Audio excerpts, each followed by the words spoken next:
going to be the first one to spot a Woodstock wind chime? Me. Is there a prize for guessing first? Yes. It's a Woodstock chime. Yes, a Woodstock! Wind chime. Woodstock chime. Do you see the sign?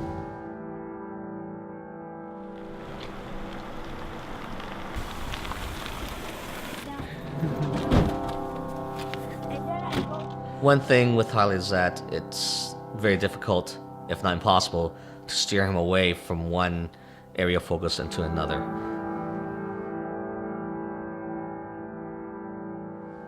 Even though we try to redirect him to something else, he'd continue to research on it, continue to talk about it. So it became part of our conversation with him. In the end, he's our son. We want to make him happy. And so if his interest is, for example, wind chimes, well, you know, if he's done a great job at school, then we will reward him by getting him a little wind chime or something.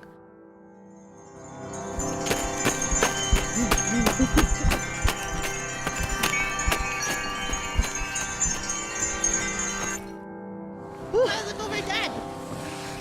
Say hello, camera. Hello. Hello. Tyler was born June 16th, 2005, and he was healthy, 7 pounds, 4 ounces, had a full head of hair. We had absolutely no concerns at all. We were just elated that we had a little baby boy. Up and away. I guess it was close to 1 year of age or so when one of the things that he was not doing was simple hi, waving by. Our doctor did not want to alarm us, but he did indicate that if the speech delay is prolonged, then it could be a very early sign of autism. Autism is a neurological disability that has a genetic component. And so what we see with people with autism are symptoms that are created because the brain is connecting differently. Whereas all the other children would be sitting around in a circle at reading time, for example, Tyler would be on his own in the corner, kind of in his own little world. The incidence of autism is 1 in 55, which is a startling statistic because people with autism are everywhere and they need to be appreciated for what they can contribute to the community. Tyler has never had the typical boy interests such as action figures or cars and such. At a very early age, he became interested in stars. He then moved on to bird feeders and birdhouses. There was one particular time when he went for a drive with my parents, and they were looking for bird feeders, and they were having a little bit of difficulty finding bird feeders. So someone pointed out to Tyler, "Oh, look, Tyler, there's a wind chime," and the rest is history. Is that a Woodstock? In total, Tyler must have upwards of 60, 70, maybe even 100 wind chimes. Woodstock Chimes is the largest manufacturer of wind chimes in the world. And so I explained to Woodstock Chimes that Tyler had autism and he had a huge interest in wind chimes. When we heard his story, we were so moved that we thought this would be a really nice connection to make. We invited them down here to see our studio, and he just knocked us out with his ability to identify our product just by the sound.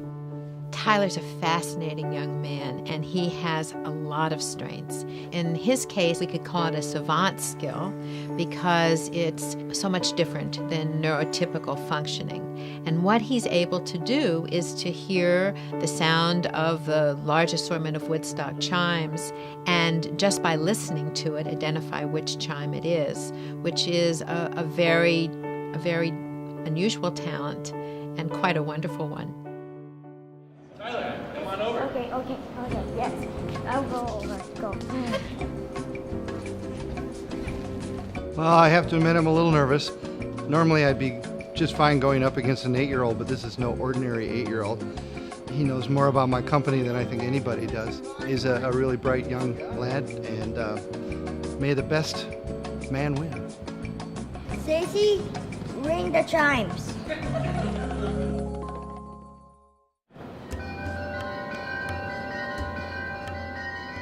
Java. All right, my first guess would be that's a Java.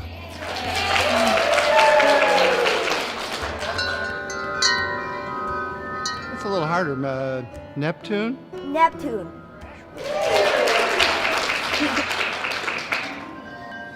Curse, Enchantment Chime, Bowie, Amazing Grace, Packet Bell Cannon, Autism Chime, or I should say Mozart. Do I have any lifelines left? Hello, Tyler? Orpheus? Space Odyssey, based on the melody from Richard Strauss's Also Sprach Zarathustra. And I dare Tyler to know that.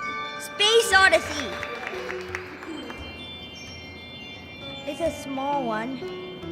And Habitat. And I got... Which one? We got you a wind chime that chimes of Mozart. Thought maybe you'd like that. Dang. Yeah, congratulations, young man. You did a great job. He can hear more than what most people hear in a sound because he's inside of it. One thing we've done in the past is to develop products which give back, and the idea came to make a wind chime, the Chimes for Autism. Now, 100% of the net profits of the Chimes for Autism is going to go to research and treatment, and we're very proud of that.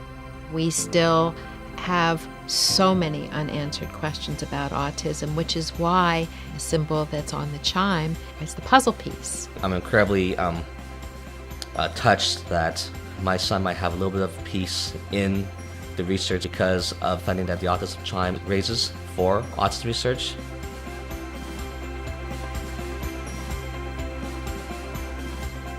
I don't wish that he didn't have autism because that's how we know Tyler now, and I wouldn't change him for anything. It's who he is, and we love him, so. We don't know how life would be if Tyler didn't have autism. I just can't imagine life without him. It'll be really something for me to know that my son's legacy will somehow live on because of that chime.